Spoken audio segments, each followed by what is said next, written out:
No verdict yet?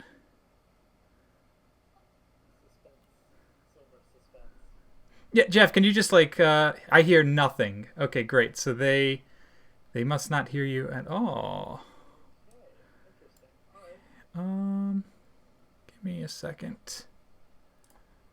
Uh, this always happens. It's always the audio. There it is. Okay. Yep, I got it. It's fine. Get it all out of the way now. Okay, Jeff, you should be real loud and proud now. Yay! So great. So sorry. So like I was saying, this was the players' ideas. They wanted to come hang out so that people can sort of drop by and ask questions. I know during the game we're not super interactive. Some campaigns sort of thrive on that audience interactive element, but our campaign is really driven to just sort of provide a story for the players, right? With having an open house so that anybody can come and witness things live, right? It's like watching a live studio audience and taping a sitcom or something. But yeah, so this is Keeping Up with Kiston. We've got almost everyone tonight. We're going to start with Jeff, and we'll talk for a little bit, and then we'll flip over. I believe the order is going to be Matt, who plays Hop and Thimble, and then we'll be talking to Kelsey, who is Plutarch and Alexi, and then we will be finishing out the night with the other Matt, who is Green and Murin. So yeah, so let's talk. Let's talk. This is Keeping Up with Kiston. Let's keep up with Jeff here. So to kick things off, how are you feeling about the campaign so far? We're 3 sessions in. You've gotten to play both characters. Yeah, this is very exciting. I had a little bit of experience with Quelmar, mostly traveling the outer circle and the outer planes, doing a little plane hopping. But this is sort of my first real foray into the world of Quelmar at large, and I feel like I'm learning a lot about this world, even in these 3 sessions, which is really exciting, and I'm excited to see where this goes. Yeah. So is so in the Outer Planes, so we ran all of those online adventures. You had all of these sort of one-off characters, right? Did you? I don't remember if you ever brought any of them back, or if it was always someone different. Yeah, I had the one character Cap Cap. who That's right. He was the Druid of the Spores. I did a couple times. Yeah. I was really interested. I my first I guess sort of one-off with James outside of the context of the production of She Kills Monsters that we both worked on. Oh, we should talk about that. Was I'm sure we'll have plenty to say about She Kills Monsters. The first thing I got to do outside of that with James was a one-shot that took place in the Underdark. It was escaping the Underdark, and we battled a first we thought it was a beholder, but it turns out that was just a projection. It was an aboleth. Yeah, it was an aboleth, and chaos ensued. People got mind controlled. It was total chaos. I played a Myconid Avenger named Spo, and then the name Spo it comes from my favorite Pokemon, Breloom. Why my favorite Pokemon is Breloom, I don't know. But back in like Ruby Sapphire was when I was really into Pokemon. Oh yeah, absolutely. Same here. My favorite one was Breloom, named Spo. I then ported that Breloom like across, when I got Fire Red, Leaf Green, and so on. I sort of tried to keep porting it forward as much as I could. How far did you get it? Not that much further than that. I think I dropped off somewhere around like Diamond Pearl. Yeah. Is when I sort of played less, but that was my favorite Pokemon, and sort of getting a nice callback to that with the sort of spores and the mushrooms, and I wanted a little callback to that character. So my character was the one character to survive the Underdark and escape from those aboleths using haste and some luckily timed rolls. Yeah, it was fight or flight, Everybody was like, Yeah. fight. Spo was like, flight. Yeah. So, but you lived. You lived. But I lived. I was the one who lived. And so when I brought in Cap, who was this Luxodon druid of the spores, I wanted to do a little callback to that mushroom world. And so I made Cap a sort of descendant of Spo in that way. So it was really cool to get that sort of continuity. Those are kinds of things that I'm into. Little Easter eggs. I mean, to be fair, that means like your first characters were accidentally ancestor and descendant, right? Like you were ahead of the curve. Yeah, I totally predicted that. It was great. Yeah. It's actually pretty common for people to grab names from other media in their lives. I've had a few players over the years where I was like, why that? And they were like, well, a long time ago I played this or I had this and I love that name. There's actually in my current offline campaign, Ancients Alive, we have a player who goes by and if, like the word and if. And I was like, okay, interesting name. She was like, yeah, that was my RuneScape name. And I was like, there it is. Same deal. Perfect. People love to bring back, yeah. But she kills monsters. And by the way, anybody who's watching right now, I mean, feel free. We've got the chat up on our end as well. We are more than happy to talk to you guys. This is an open conversation. This is not AB. This is A, B, C, D, E, F, G, H, et cetera, et cetera. So, and I was gonna say, so she kills monsters. That is, I don't know if that's where we met. Maybe I feel like maybe I knew about you before she kills monsters. We did Romeo and Juliet together. Oh, we did Romeo and Juliet. That's right, of course. Yeah. I was gonna say I thought there was something else. But then She Kills Monsters came along, and She Kills Monsters has been blowing up. Have you noticed this? Is it a Baltimore thing too? Yeah, no, not even just Baltimore. There have been a couple productions here in Virginia. In fact, the undergraduate department of the graduate school that I'm going to just did She Kills Monsters a couple months ago. Yeah, Penn State just did it last semester as well. It's everywhere. And it's really funny because we started the trend. I agree. I feel like we did it pretty early. Before it sort of started popping up everywhere. It's not just Penn State here. It was really weird. It was Penn State and then another community theater also in the middle of nowhere here. Because in case you didn't know, I'm in the middle of nowhere, Pennsylvania. Like if you throw a dot on the state of Pennsylvania straight in the center, it's like, that's where I am. I'm 3 hours from Philly, 3 hours from Pittsburgh. But yeah, so even in the middle of nowhere, Jeff... The other Jeff in the chat's making fun of us because he lives here. He grew up here, so I'm insulting his hometown. It's a wonderful town. I love Center County. But what was I going to say? I was going to say it's weird that even in the middle of nowhere, where there aren't 1,000 theaters like in Baltimore or in DC in the Virginia area, like it's still multiple places are doing it at the same time. So it caught a wave. It caught a wave. Which is thanks to, which I think I said this when I was dramaturging. I mean, it's all thanks to 5e. It's just the new popularity of the system. Yeah, and 5e just makes it so easy for new players to just jump in. It's really user friendly. Yeah. Did you play any tabletop games before 5e? I did a little bit of 3.5, like way back, and that was. I didn't have a group to play with, so it was mostly just me reading the books. Okay. And like making characters and pretending like I was gonna play. But yeah, I knew of the game, and it was complicated to me even at that time. It was, there were a lot of things that were over my head, but I just kind of made it up as I went along, like you do. So speaking of making characters, we do have a question. Pumpkin Boy here in the chat is asking, so he's right. I mean, why did you make this crazy choice to not speak the language that everybody else, that was their shared language, right? And they don't know this, but like we made a little chart ahead of time. We were like, what languages do people speak, so we know what language we'll be speaking in the campaign. And everybody was like, oh, common. We went, okay, common's the language of the campaign. And Guy is like, so how'd you land on that? Why?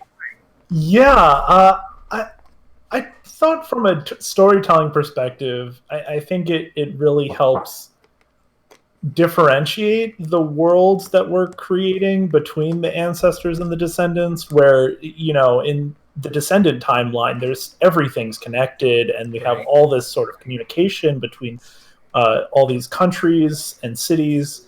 But in the ancestor timeline, you really don't have a lot of that. No. It's pretty separated, and I thought it would be useful to uh, help show that separation, and just sort of thinking about the kinds of people that Guy would be interacting with. I mean, he's a smith, right? So Right. he would be interacting with his local customers, and probably he would know some Dwarvish as a smith, and obviously giant because of his giant heritage. But he's probably not traveling from city to city hawking his goods. He's people are coming to him and probably requesting things.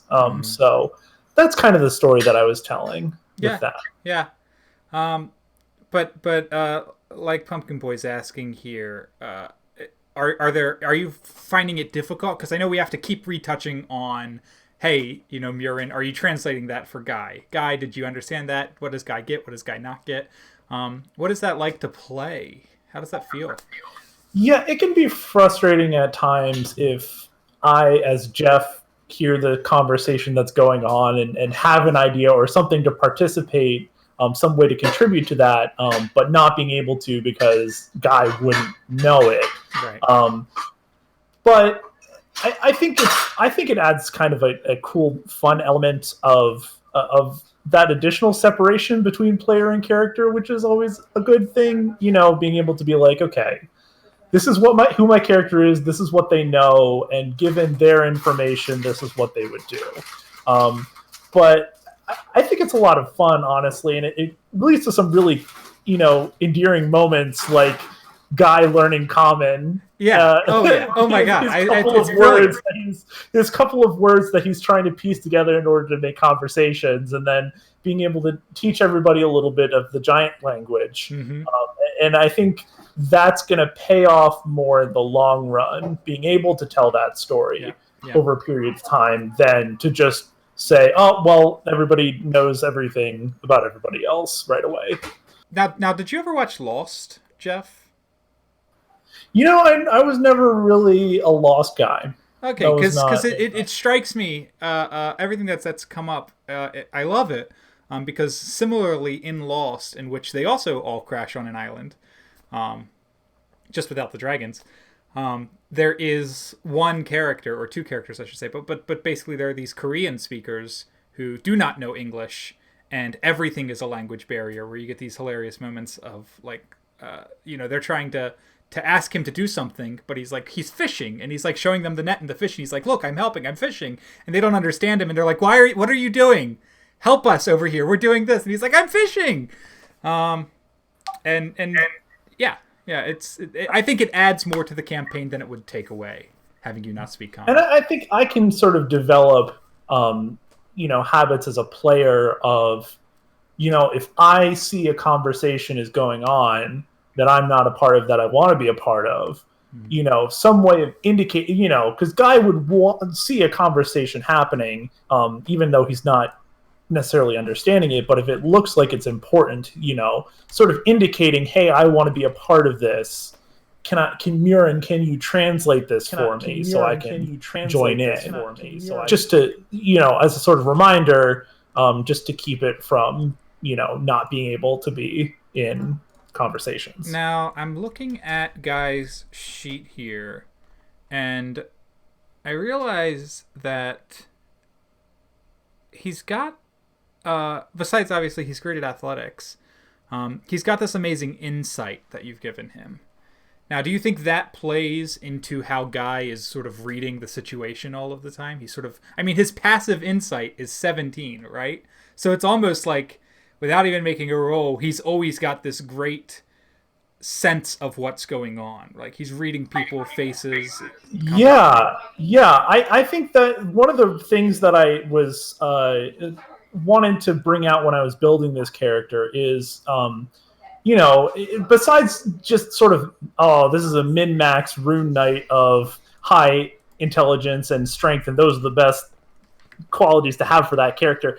Approaching it from a role-playing perspective, I wanted to have that balance of the high intelligence, low wisdom, and the fact that he's not necessarily understanding of how, he has a lot to say and he has a lot of ideas, but he doesn't necessarily know in the social situations how best to apply them with that low wisdom and low charisma. So it's a lot of him sort of sitting and watching and sort of trying to understand the situation and maybe have an idea of what's going on, but not necessarily having a good clue of how to communicate that. Yeah. Yeah, and I think we've seen that brilliantly. I think, the times that guy has come up with ideas, like when he created the weapons, for instance. I mean, he clearly has the skills and the knowledge in what to do in this situation, but it's almost like if Guy crash landed on an island all by himself, he'd be 10 steps ahead of where we are right now, but because it's all about group communication and, the whole group thought of what we should be doing and what we shouldn't be doing, and when you have an 8 charisma and a 8 wisdom, these group projects, you're just lucky to have your name on the project, right? and that's the thing, is that with such a low charisma, it could be very easy for the character to be like, I hate people, like misanthropic, like I'm more intelligent than them, these are puny humans and I don't want to participate. But that's not the story that I wanted to tell. I wanted this character to be very sort of benevolent and care a lot about people, but not able to necessarily communicate that. But he is very positive towards community and companionship, which I think is an interesting sort of way to take that character. So now how does that translate 2,000 years later when you've got Lorna, who is the epitome of charisma, right? She is the storyteller. She is let me see. Let me pull up Lorna's sheet. I can do a quick sort of comparison here. Whereas Guy has a charisma of 8, Lorna has a charisma of 18. 18, yeah. So yeah. Pretty much exactly the opposite characteristics. Yeah. So the difference in the story that I wanted to tell was that they're both characters who help people, right? They're both characters who are sort of supportive of a group, particularly as a bard. That's kind of the role that you fall into, is as a group support character. Yeah. But I think she kind of approaches it from a different perspective. So rather than just sort of being out of the goodness of her heart and, like being this sort of generally benevolent person, it's, I've had to survive in this world as an outcast in this way. And the best way that she knows how to do that is by being a part of a community and by being useful as a storyteller and being charismatic to allow her to survive in this world that's been kind of cruel to her. So that's kind of same kind of deal, but for different reasons. Yeah, I can see when you frame it that way, I see that through line of how Lorna and Guy can have the same problem, but just from very different origins.